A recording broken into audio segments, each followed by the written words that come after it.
What a phenomenal intro, Patrick. For a phenomenal man. That is about to be on this show for the second time, first time hopefully recorded. Now, I'm not even going to touch this thing when we're done because this gentleman, I owe it to him to not screw this up. And you know, if I can tell the folks, if you don't mind a quick second, Pat. Go ahead. I'd just like to tell them, you know, last time we had Mr. Joe Jennings, a phenomenal alumni member, a class of 88 from DeSmet Jesuit High School, on the show. I was a little inebriated on the drinks of the show. Thanks at the to end. the one Pennsylvania Dutch. Right, yes. No disrespect there. That I decided, I can edit this show immediately after the show, and I deleted the entire show on accident. Not only did I just delete it, and you say, you can recover that. I can't because I deleted it, and then I renamed it something else and saved it as saved over it. All deleted stuff.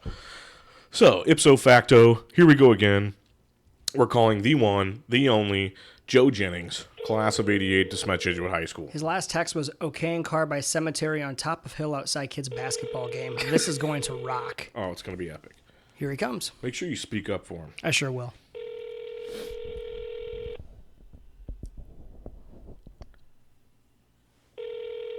What's he doing? I mean, he was just texting us. He was so excited, he probably just is rocking out in his car.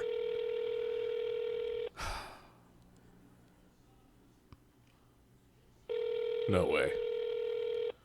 You think he's stoning us because of what happened last time? Hi, you've reached Joe Jennings. Oh, no. Do we leave him a voicemail? No, I just... He's going to call us back. He'll call back immediately. Any second now. Anyway, God. And that was true, too. Like, please tell the folks that I didn't do that because it was a shitty interview or... Oh, he was devastated. It was a phenomenal interview. Perron scored, tied it up. Oh, nice. 3-3. It was a phenomenal interview. It really was. We were burying our faces in pillows, folks, just so just laughing with our laughter. asses Yeah, off. not like out of shame or anything like that. No, it was a really good show, and it was an unfortunate trip up. But when you're doing your inaugural holiday special, it's inevitable that, especially on this show, something may go wrong. Unfortunately, the worst that could happen happened. But guess what? Why do we fall? So we can get back up, get behind the mics, get our headphones on, take our pants off. Yeah. And Joe Jennings is more than happy to call and tell us his stories again. He's full of stories. Oh, my God. It's going to be incredible. I mean, hopefully, I'm just going to call him back. Whenever he, answers. What the hell? Sorry, guys. I ended up going to the Oz. Yeah, he probably is at a concert. But he said he was running his kids around to different events. He had a 45-minute time frame window. And we are still in that window. Yeah, we're still in there.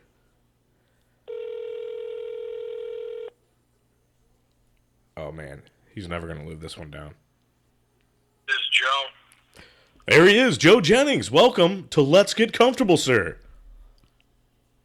Welcome, gentlemen. I'm very excited to be here. I hope I'm coming through clear. Coming through crystal clear. Loud and clear as always, Joe. We're so damn happy to have you back on. I'm very excited. I'm out here at my kids' school. They have a small cemetery, which not a lot of moving around, but obviously if that changes, Let's Get Comfortable will be the first to damn well know that. So, Hey, we just called you.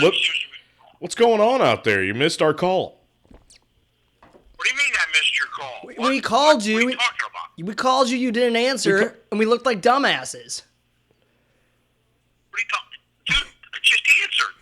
We called you before that. We called you 2 minutes ago and got no answer. You'll hear it on the show when you hear it back. This is a live taped show. Well, let me first of all apologize because obviously if there's any technical error, it's on this end. Oh no! I currently use Sprint as my cell phone carrier, which I do believe the majority of Sprint's network was built off leftover stuff when Radio Shack went bankrupt because they are the single worst cell phone provider in the history of the entire world. So I'm sorry about that. Hey, that's okay. The main point is we got you on now, and I clearly, first of all, the Blues just scored to go up, I think 5-3 now. 4-3, 5-4, whatever. Anyway, That's huge. But first of all, can we give a shout out to Billy Miller in Boston, who went up there to get tractor beam therapy to get that cancer out of him. So he is apparently doing well. Tractor beam thing's working, so hopefully all's good. that's good. Yeah, beers for Billy. We got you're driving and dealing with kids, but Pat and I have beers in our hands, so we're gonna do beers for Billy right now. Beers for Billy. Absolutely. We're drinking, Joe. We're drinking out of DeSmet highball glasses with the Old English D on it, and we're drinking Four Hands Absence of Light, which is the peanut butter chocolate milk stout made by Kevin Lem, class of 1997. So we're repping beers for Billy pretty hardcore right now on the show. There's nothing wrong with that at all. I think that's fantastic. Can I ask a question, though? Yeah, sure. Of course. So, I love the craft brew thing, but where do you draw the line, right? Because you can get beer now made that tastes like coffee. You got stuff that tastes like oatmeal. You got stuff that tastes like apple cider. For a while, they had that clear Zima crap that was just god-awful.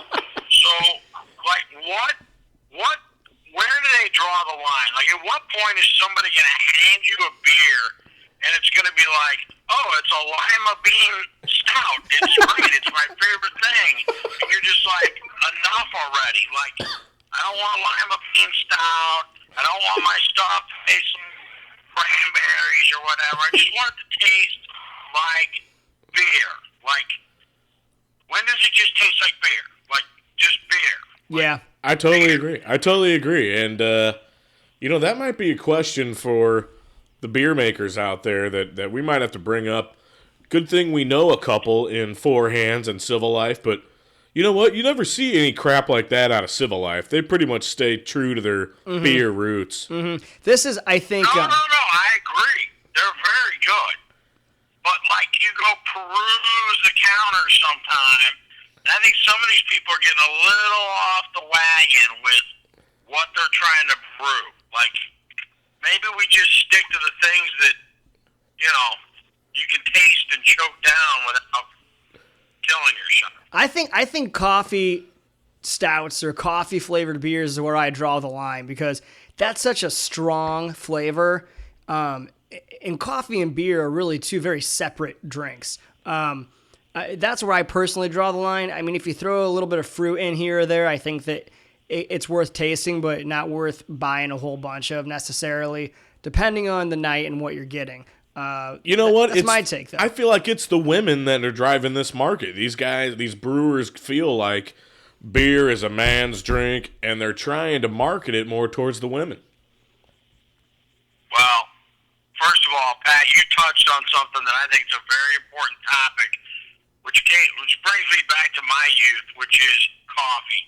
So, I think one of the key things you learn as an early adolescent, like 12, 13, 15 years old, is if you're out spending the night at your friend Billy's house, and Billy's mom and dad get up the next day and they're looking a little rough, and they don't have breakfast, but they drink a pot of like Folgers coffee and knock down like half a carton of Marlboros, you now know that Billy's parents are totally cool for the rest of your life if you show up at Billy's house just blasted at like 1:30 in the morning, because mom and dad are blasted too. Like, I'm pretty sure you can tell what kind of parent you got. I mean, unless he's like a Marine. But if they drank a pot of black coffee and knock down like 20 darts in the morning with not a single ounce of food in their stomach, they're hardcore. And they're you got to hang on to those people, because you're going to need them later on as you get older. I don't know.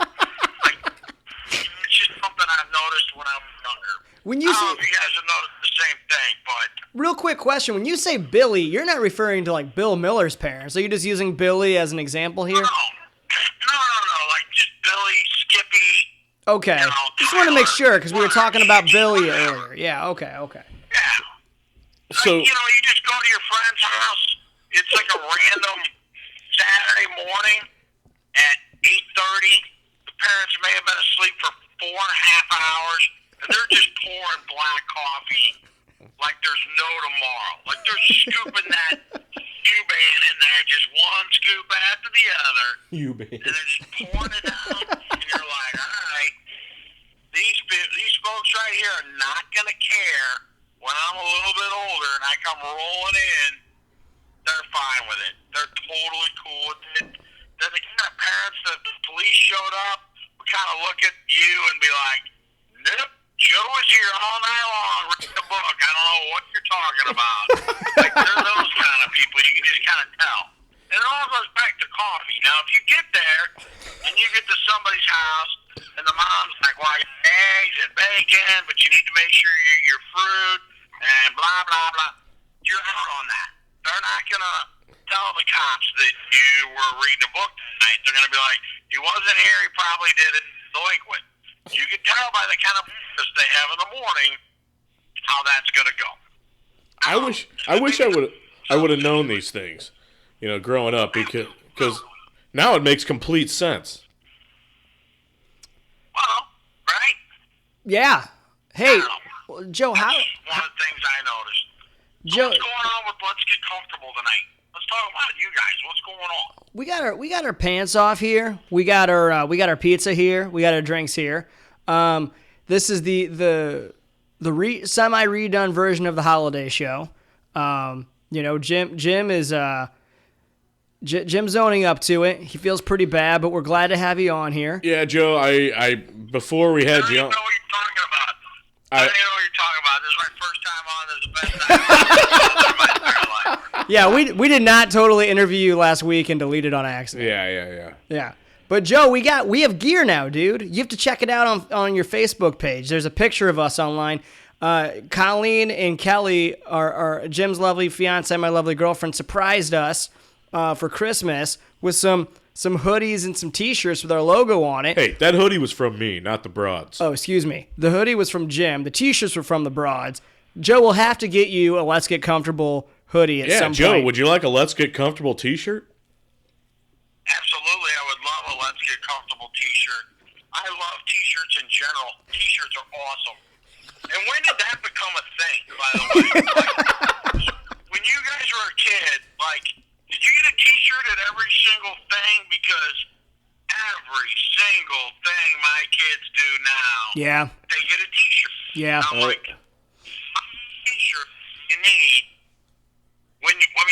you get a Let's Get Comfortable T-shirt, you could take all the rest of the T-shirts and throw them in the trash. Like my kids got 30 different shirts. I don't know what's going on half the time. It's great. I don't get it. And when did stuff become complicated? Speaking of that, so you guys don't have kids yet, but when you were kids, did you go to a birthday party? You get little Billy or Andy or Jimmy or Bobby a gift, preferably something made out of something sharp that shot something, and you bring that over, and then when all of a sudden did the people start giving you gifts when you leave? Like, when did that become a thing? Oh, like the gift bags? Yeah, like the thank you parting gift bags? Yeah. When the hell did that become a thing? I don't know. Suddenly now you're like, I'm going to throw a birthday party for my kids. You're going to get a lot of stuff. Oh, no. Now you got to get every kid that's coming to the party, That's $50 GameStop gift card or something. It's ridiculous. that's When did that happen? That sounds like bribery. Like, thanks for coming to my son or daughter's party. Here's something to show my gratitude. no, that sounds like everybody gets a trophy bullshit to me. Yes. I agree. I don't like that. Jim, I think you're onto something right there. I don't like it. Yeah. And you don't have to bribe anybody to come to your party. If you have a proper party that involves, I don't know, one or two kids getting hurt pretty seriously, everyone will want to, Right. like dodgeball out on the parking lot or we're going to shoot potato guns at, whatever kid. The neighbor's Or, kid, yeah. let's go wrestle the dog till somebody gets bit. I mean, these are things you do when you're a boy and you go to a birthday party. Totally acceptable. And all of a sudden, they come home with these little bags. I'm like, the hell's that? Like, why do we need that? Just I don't need that. more BS you got to deal with. Right. We need to simplify life. Simplify, simplify, simplify. Joe, how was your Christmas? Did you guys have a good one? I had a fantastic Christmas. How was your Christmas for the Let's Get Comfortable team? Mine was good. And we do a lot of Christmas Eve. Like, mainly Christmas Eve is the party time. Christmas Day is more relax and have a good time and, just sit around, watch movies, and hang out type deal. Nah, Christmas for me is the opposite. Christmas night's the big party. We're sitting there playing some new game that was called, it was some meme game from that Fuck Jerry site. I don't know. It was hilarious. It's really inappropriate. I'm sitting there drinking Pennsylvania Dutch and American honey, Wild Turkey American honey, and Jim texts me that he's in my driveway. He and Colleen are in their pajamas in their car, and he presents to me these Let's Get Comfortable hoodies as a gift. It was fantastic. It was already a great Christmas, and he made it even better with that. So Let's Get Comfortable. I walk back into the house in front of the family. I had my hoodie on, and everybody's like, "That's the coolest logo. That's a cool hoodie." And they're like, "What is that?" I'm like, "That's my podcast, bitches." Boom. Boom. And so they'll probably all listen to this and know very well now why. Yeah. What about you, Joe? What'd you do? Did you get any good gifts or give any good gifts? Fantastic. First of all, I noticed that Pat was at some sort of castle because the pictures on Facebook showed Pat in a house that had like 45 tall windows. I told you it was an illusion. Yeah. It's just an illusion, I swear. That's the Kirkwood Mansion. Oh, yeah, okay. Now that it makes total sense. Nah, I understand. you guys don't know what you're talking about. They got these little, 2-foot by 2-foot escape hatches on the side of the trailer, so I don't really understand how that worked. But that Christmas was fantastic. I got to see the family, and then we got up on Christmas Day and did that whole thing. Then we had people at our house, and it's just been nonstop. It's been crazy. It's awesome. Good. It's great. But you're off this week, right? And you've been enjoying some beers for Billy? I've been trying to do my absolute best to remove my kidneys from my body. So I have been pounding beer after beer, but I haven't figured out how it works yet. Like, you take a picture. I don't know. I meet with Andy on Friday because he's going to do. Because apparently I've been doing it wrong. I'm just drinking. Which is not leading to more funding. So we need more funding. So I got to figure that part out. But yeah, I've been just drinking Craftig Light and any other beer. I drank a whole bunch of Stella the other day. Did some Craftig. I did some Michelob Ultra, but I want to complain about that. Their cans are not the right size. We need to come up with some sort of law in this country that all beer cans need to be the same size. Because I don't know if this has happened to you guys, but you go out somewhere, and then there's that one cool guy that's got the Foster's oil can on a freezing cold day when the koozie you brought isn't going to fit because he's got to be cool and have a Foster's oil can. So now your hand's frozen. Then the next guy hands you a Michelob Ultra, which is half the size of the koozie. So now the thing's on there kind of like a wet diaper. It's not really fitting real tight. Then you get one beer. Then it fits good. Then the next thing they give you is a friggin' one of those Mickeys. It's like a short little keg thing. That won't fit. Oh, those Mickeys will get you. Well, yeah. But we need one uniform size can. Also, for any Let's Get Comfortable listeners out there, this is important to note. I saw this at my ghetto liquor store downtown the other day. I didn't know such a thing existed. These would be 24-ounce koozies. How awesome is that? So you get your Bud Ice Light or whatever in a 24-ounce can, you can now get a koozie for it for like $2.50. That's pretty awesome. Hey, now that's a steal right there. Now you're talking. Now you're That's a talking. steal. Well, fantastic. What else you want to talk about? I mean, Go ahead. no, after you are the host of the show. I was gonna say what else with this with Reesmeyer on Friday. I mean, are you thinking, Joe, that every time you drink a beer, it's somehow like helping get rid of the cancer? Is that the misconception here? Are you drinking this beer thinking like you're supporting the photon beam? There's a direct correlation. Maybe there is, maybe there's not. I just don't want to fall like 6 cans short of whatever this goal is we gotta get to. So I'm trying to just work my way to like a cans or whatever. I don't know what we need to do, but I'm in for whatever. So Okay. it said something about just drink a lot of beer, so I did, and take pictures, which I did, and so I don't know what that all leads to, but Andy's going to set me straight on Friday. Good. And it's all gonna be fantastic. The tractor beam is in, the thing's working, and we're in good shape. The way it was sort of described to me is he's got to put that Silence of the Lambs like map thing on, and then they just sort of move the tractor beam, and then it sucks the cancer out like the Millennium Falcon, just shoot right out. And then he does that for 7 weeks, and then we're good. And apparently, the more beer you drink, the better that goes. So, Well, it's I'm amen. all over it. We better drink up then. Gosh. Absolutely. Hey, Absolutely. well, Friday, if this really is a real thing, Pat and I don't want to, barge in on your guys' party. But Yes, we do. If you guys are calling it a late lunch, early happy hour, we would appreciate the invite.